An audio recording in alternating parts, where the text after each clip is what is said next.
Have you ever wondered what it really means to love God? Not out of fear, but from the depth of your being. In this very special conversation with Mary Ji, we explore a love that is divine, universal, and beyond religious boundaries. A love that transforms, liberates, and connects us to the divine in every moment of our life. Thank you so much, Mary Ji, for joining us. So, Mary Ji, who is God? This is a very difficult topic because God is so far beyond our understanding. It's like being like a tiny little leaf in a forest, trying to describe the forest.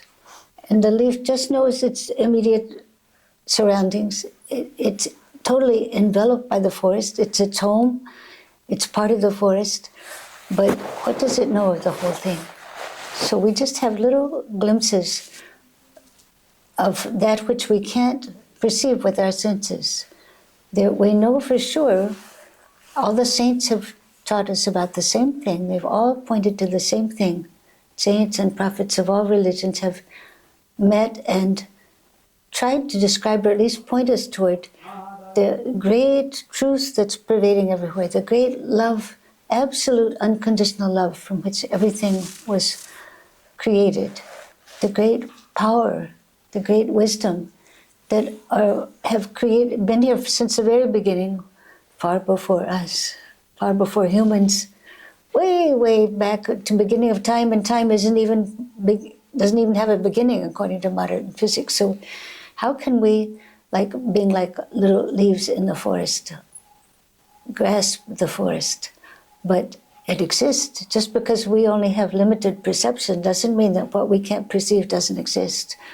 So we know there's something very great. It's been called by many names in different traditions. The Native Americans call it the Great Spirit. In Western tradition, we call it God. It may be called Paramatma. Our soul is the Atma, the small thing, and it's part of that great thing called Paramatma, which is pervading everywhere and inside of us also. So we can't really define because we're too small to define what it is, but we know it's there. And it's also here. It's not just out there, it's here, right inside of us, everywhere. So how can we meet him? Our teacher, Baba Virsa Singh, says the only way to meet God is through love. And his teacher, Guru Gobind Singh, said, listen, all of you, I'm going to tell you the great truth. Only those who have deeply loved God have ever realized God. So love is the method. But Mara says the only way to meet God is through love, but there can't be any method for love. But wherever you sit with God, love, God will come and find you. So without any method, how can we love? Well, if we love somebody deeply, there's no method in our loving. It's just overwhelming. It's just, we're saturated with that love. We can't think of anything else. So developing that love, one thing we can do is to be grateful for everything that's happening. To know without a doubt that everything's happening is happening according to someone's plan. It's not ours. Because if everything happened according to our plans, life would be different. It would be a mess. Because we can't see ahead. That one is omniscient, omnipresent, can see and do and is doing everything. So much better to leave it to them. So to meet that one, we have to go inside. Because Babaji always taught us you won't find God by looking outside. God is everywhere doing everything, but the first place and the best place and the only place you can really become connected with that is inside yourself. So to turn inside through meditation, and if you look inside, if you just sit very quietly, you can begin to, and put aside your thoughts, your ego. This is the hard thing about meditation. You put aside all of that and just sit quietly, listening and waiting. and you'll discover there's something there. Some great being, or it may be tiny. You may experience something, a very bright light, or you may experience sound or vibration or something that's different from our normal everyday perception. Because we can't grasp God with our senses. We can't taste, we can't feel, we can't see, we can't hear, we can't touch that reality. It's real, but it's outside of our the experience of our senses.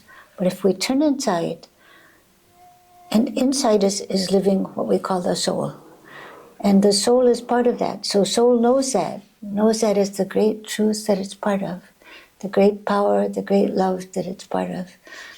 So if we can reconnect with our soul, instead of just living on the surface and responding to outer things, if we go deeply inside, get very quiet, then the soul is already connected with that or this, and we'll experience something very wonderful, wonderful beyond words. So one thing is to meditate.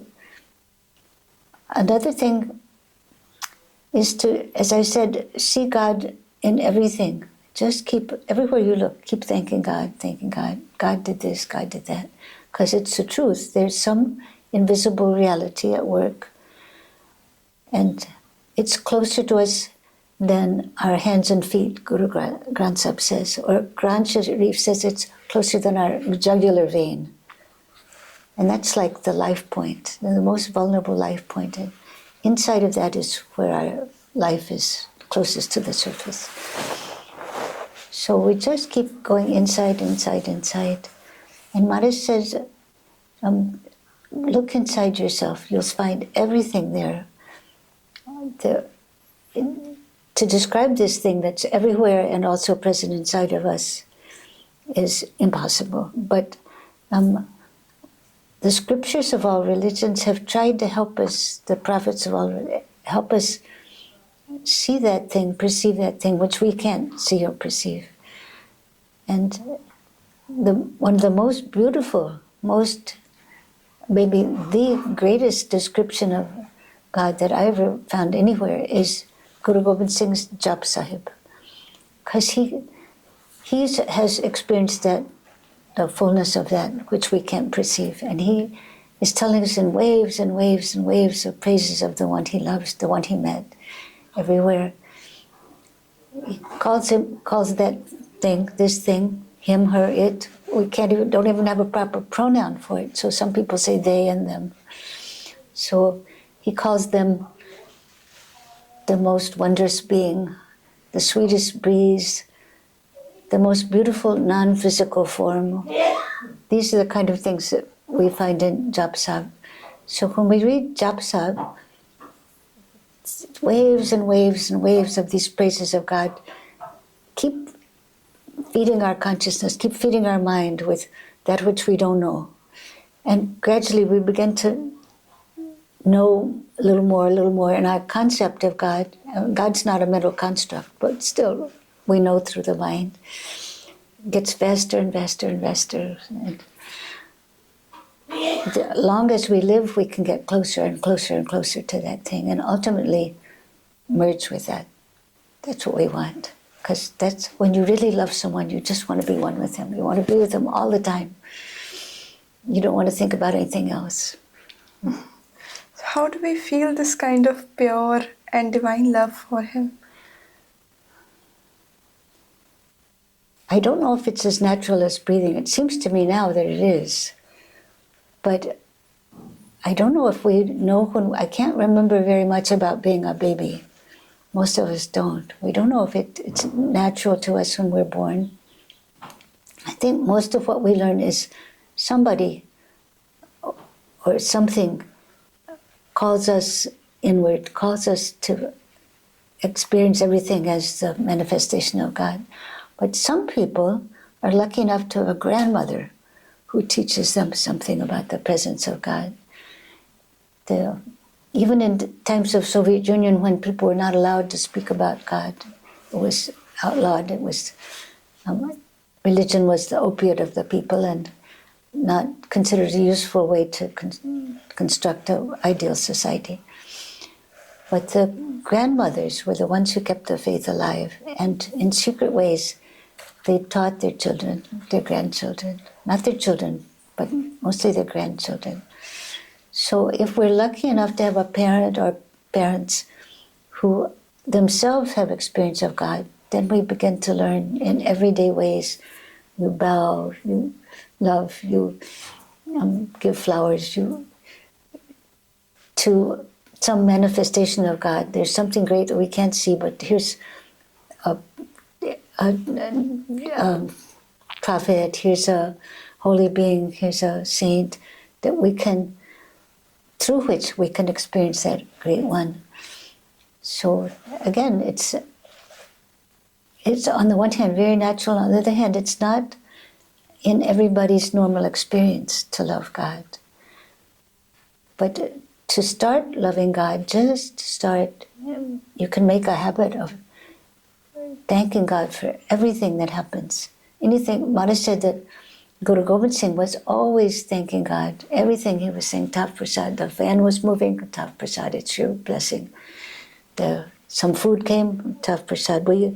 At least as children, we learn to thank God for the food that comes to us. So that's sort of a basic part of children's training, I think, to thank God at least for the food. But we should also thank God for everything, for sickness, or for health, for things that we like, things we don't like. Whatever comes to us, thank God. Oh, thank God. Thank you, thank you, thank you. So thanking, and also if you look at small things, this is a big thing. We can't grasp the big thing, but we can see the big thing in the small things. So if you just look at one flower and look at how beautifully it's designed, like with all these petals radiating out in perfect symmetry and layers and layers and layers, and then the things in the center that attract the bees, and they're beautiful in themselves, and then the whole thing making this beautiful pattern. And it's not just one, there's a whole bunch of them, but even if you look at just one of them, it's mind-blowing. You can't imagine the mind that created all of this. And I'm quite sure it's not just evolution, because our own body, for instance, is much too complicated for just to be a matter of random chance combinations of molecules and things. I'm quite convinced that there's somebody has created everything, and that one is so wise, so full of absolute unconditional love, and created everything out of love. So love is the essence of our being. It's inside of us already. We are created out of love. But a love that's so far beyond human love that even in Indian languages we have different names. In English we only have the word love. We only have one word for love. But there are many words for love in Indian languages, such as prem, which is love for the divine, and a lot of other words that are point us toward a feeling which is like human love, but far beyond it. Beautifully explained. And now we know that we must thank God for each and everything, even for the breaths we are taking.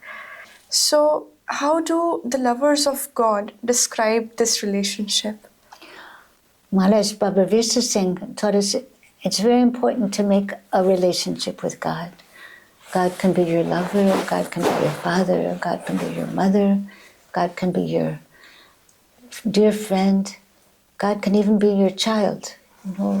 Krishna, for instance, is worshipped as a child by some people.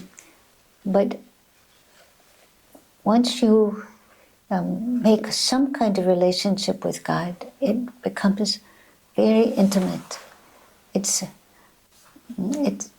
like the Sufis, for instance. For them, God is the beloved one. And in the wonderful Bible book called Song of Songs, it's in the Hebrew Bible of Judaism, but which is also part of Christian tradition. It's all a sacred love poetry about the love between God and the person. And the person is like a female, and God is like a male in this case. And in one point, the male voice in this beautiful passage says, "Come, my beautiful, come, my darling, arise and come with me." So the intimacy of that relationship, like you can go to sleep with God. You can just feel so cozy and so enveloped in this love, and so sweet. So God, like a mother, like a beloved. It's an inner thing that we can only use expressions that come out of human love relationships to describe that. It's of a different nature because God is not manifest. So we're in manifest form, and all the prophets came to us as ways of helping us to understand that which was coming through them and speaking through them. But the one that they're talking about isn't in physical form. But we can form a very close love relationship with some manifestation of God. Maybe it's Krishna, maybe it's Jesus, maybe it's a guru, maybe it's a goddess, maybe it's a teacher. And they are the ones who help us then to draw closer to that which they're manifesting. They're not that. Guru Gobind Singh said to God told him to come to the earth to help the people because Dharma had decayed.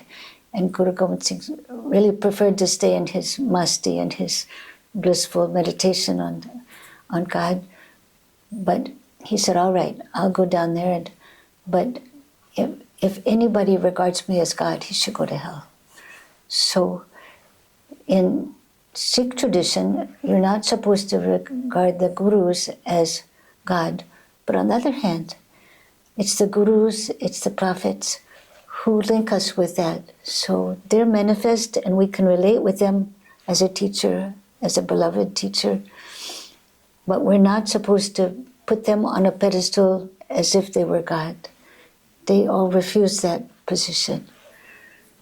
So, but still it's hard to distinguish between them because what they're doing is speaking the word that God gives them. They've become instruments of God, and they're the ones who help us move closer and closer and closer to what they have experienced, but what is outside of our normal experience. But we can experience it also. That's the point of spirituality. So, how long does it take to meet God? Kabir says, if you really look for me, you'll find me instantly. You'll find me in the smallest house of time. He also said, you can meet me in half a breath. Half a breath means either you inhale or exhale, and in that you find the presence of God. So as soon as you really put aside everything else, thoughts, ego, passions, feelings, worries, all those things, put aside all of that and just go inside very quietly. You can meet God right away. But what takes time is to put aside all of that, because we're not accustomed to that. We live on the surface. We don't live in the inside where the soul is. But once you go inside and are sitting just centered in the purity of the soul is part of that. And the soul knows that. So just if you can just withdraw totally from any kind of thing related to the outside world and go inside and just sit quietly in the soul. There it is. There it is. That's why Mara said you can meet God instantly. Instantly? Instantly. Wow.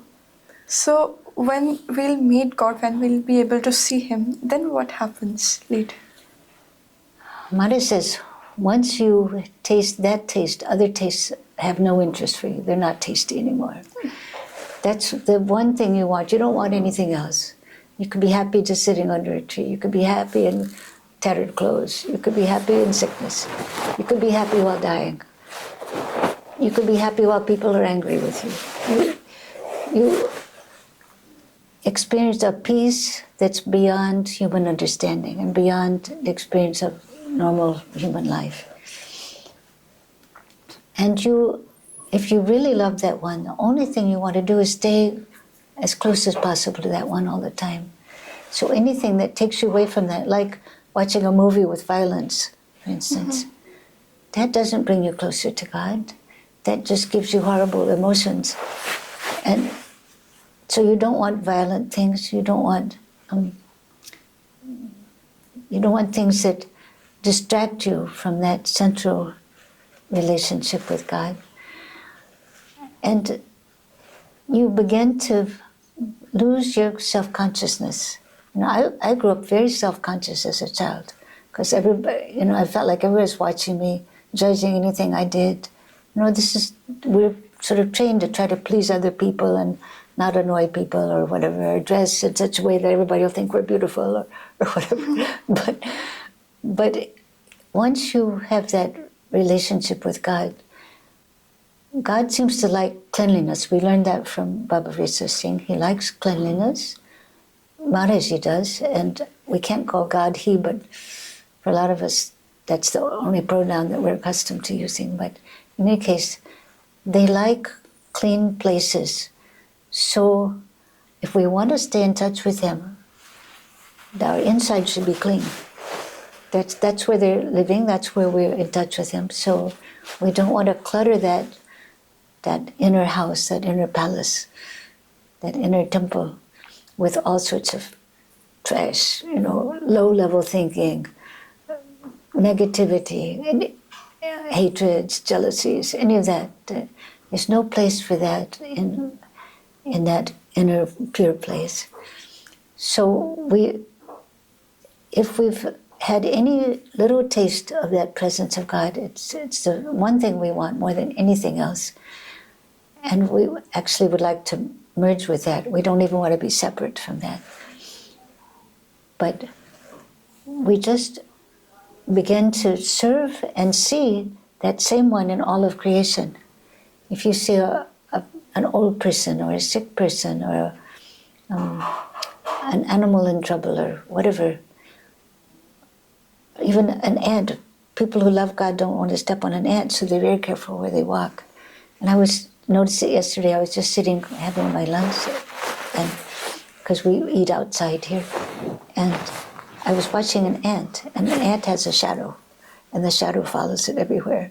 So you begin to notice the little things. You begin to see the light coming through the trees, the light, all sorts of wonderful things, the patterns of light and shadow, the beautiful colors, the clouds, everything.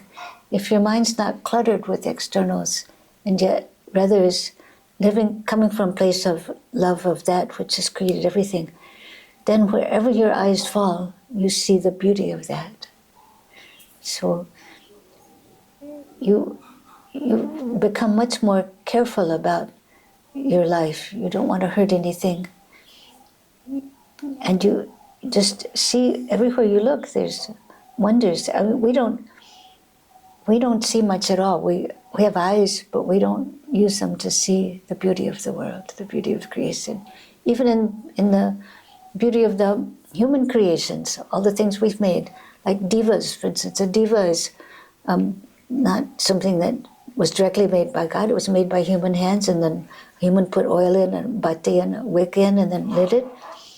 But if you just look at it and see this flame and it moves in the wind and all, you become totally captivated with that. So one time I had a very strange experience. I was going to a Sufi camp. I used to live and work with Sufis and meditate with Sufis, and so I was sort of in a high state of mind. And I was driving along, and I landed at a stoplight behind a garbage truck. And in this state of God intoxication, when I looked at that garbage truck, I loved that garbage truck so much. It was so beautiful, this garbage truck, all this horrible stuff hanging out of it, all this trash and all. It was so beautiful. I just was overwhelmed with love for this garbage truck. So strange things can happen to you when you become enamored with the shadow of an ant walking along, or you love a garbage truck, or you don't know. Maharaj says when you really are in love with God, sometimes you laugh, sometimes you cry, you don't know what's going on. But finally, and at first you really can't stand anything else. You maybe don't read the newspaper, you don't watch the news, you don't want to hear about all the awful things going on in the world. But But finally, gradually, you adjust to the fact that God is in everything. You don't have to just stay really quiet and still in order not to disturb that relationship. You gradually learn how to mix your life in the world of service to people, of earning an income, whatever your duties are, taking care of children, whatever you're supposed to be doing. And that inner life, they can become one thing, so that you can be living in the world, but not of the world totally. Like the metaphor is used of like a lotus with its roots in the mud and its flower on the surface of the muddy water, the beautiful white flower. So you can live in the midst of the world, but not attached to the things of the world. And then you can comfortably, happily participate in the things of the world.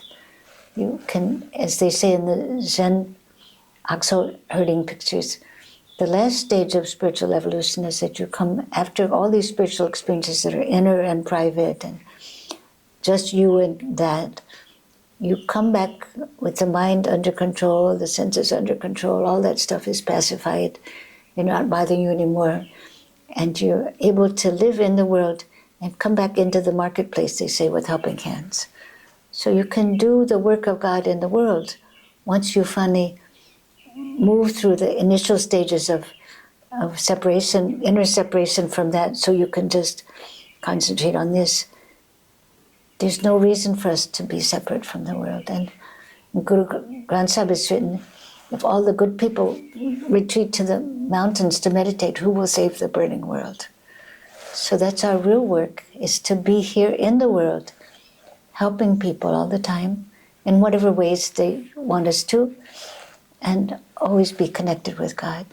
So that's why Guru Nanak said, the straightforward path to God is to work hard to earn your own honest living, from what you earn, share with other people. Don't beg and then give to somebody else. You earn and give without any strings, selflessly. You're just naturally giving. What comes goes. It just keeps coming, flowing like a river. Whatever comes through just flows through you. You're not attached to it at all. And yet you're always connected with the source of everything.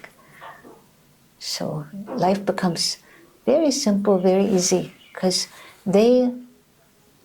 after you have met them, and then more and more they're with you all the time in your experience, your inner experience, not intellectually, but just it's what it is. Then you can, when you open your mouth, they can speak through it. When you're using your hands, they can work with those hands, because we're all potential, we're already manifestations of God, because God is inside us, everybody. We wouldn't be living, we wouldn't be breathing if that energy were not with us. But we can serve that one with love, so then be instruments of that love in the world. Thank you so much, Mary Ji, for sharing your wisdom, experiences and insights with us. This powerful conversation has reminded us that to love God is to live in constant awareness of Him, like to thank Him in everything we are doing. We are waking up every day, we are seeing the morning light. We must thank Him for that. And the only way to meet God is through pure love, truth and surrender. Thank you so much, Mary Ji, for that. And if this conversation touched your heart, please like, share and subscribe for more such videos. Until next time, stay connected to the divine and always stay positive. Thank you.